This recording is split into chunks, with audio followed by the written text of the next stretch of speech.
But where does all this extra water come from? The coastline is constantly changing.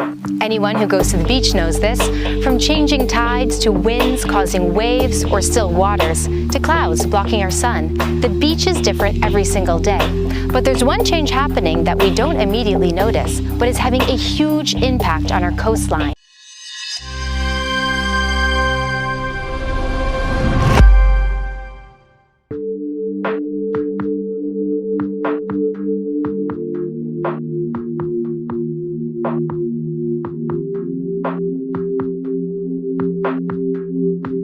The coastline is constantly changing. Anyone who goes to the beach knows this, from changing tides to winds causing waves or still waters, to clouds blocking our sun. The beach is different every single day. But there's one change happening that we don't immediately notice, but is having a huge impact on our coastlines, and that's sea level rise. This isn't some distant problem of remote Pacific islands losing beach area. Sea level rise affects millions of people across the globe, including here in Europe. Sea level rise is an uncertainty that we need to cope with. The Netherlands, as the name says, is a low-lying country. Approximately 25% lies below average sea level, and 60% is flood-prone area. We are very fortunate to live in the best protected delta of the world, but we cannot take that for granted. It is an everyday effort to keep it that way, to keep us safe from high discharges of the rivers and sea levels. But where does all this extra water come from? Mainly from the melting of glaciers and ice sheets dumping fresh water into the oceans and seas, as well as a phenomenon called thermal expansion. This is when seawater expands as it gets warmer, making the sea levels rise. How do we know this is happening? Satellites flying high above our heads carry special instruments that measure the temperature of the sea surface. Others measure changes in the amount of ice melting off the glaciers and ice sheets.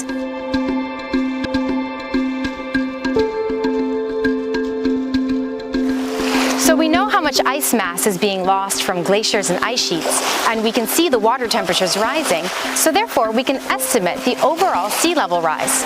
But how do we know for sure? Measuring in situ, or directly in the water, is difficult because of tides and waves. And even though tide gauges are in place, we must remember that oceans cover 70% of Earth's surface. That's 360 million square kilometers. That's huge. How can we systematically and accurately measure such tiny changes on such a huge scale? That same radar that's used to quantify the loss of ice mass from glaciers and ice sheets can also measure changes in global sea levels on a millimeter scale, and it can do this all over the globe. 25 years of measurements from these radars show that the global sea level is rising up to 3 millimeters a year on average and is accelerating.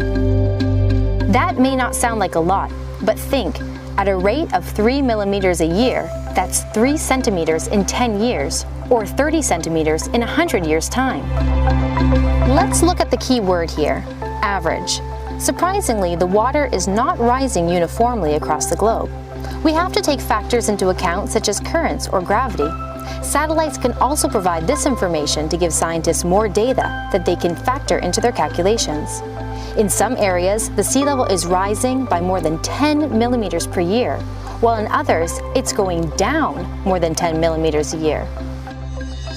Sea level rise is a major indicator of climate change because it integrates a lot of parameters like, for instance, the melting of Greenland and Antarctica. We have an estimate of 3.1 millimeters per year over the last 25 years, but it's been accelerating in the last 5 years near 5 millimeters per year, so it's a strong acceleration. By 2100, we could have a 2-meter rise of sea level. Us humans try to mitigate the effects of sea level rise with infrastructure, like the dikes we see across the Netherlands. But the only real power we have against the rising seas is to examine the bigger picture of climate change and try to curb our emissions so that we can slow down this process of melting water, thermal expansion, and rising sea levels. If we don't make an effort to curb our emissions, it's not just going to affect our beach space, impact the lives of hundreds of millions of people living in coastal areas who could lose their lands, their homes to the sea.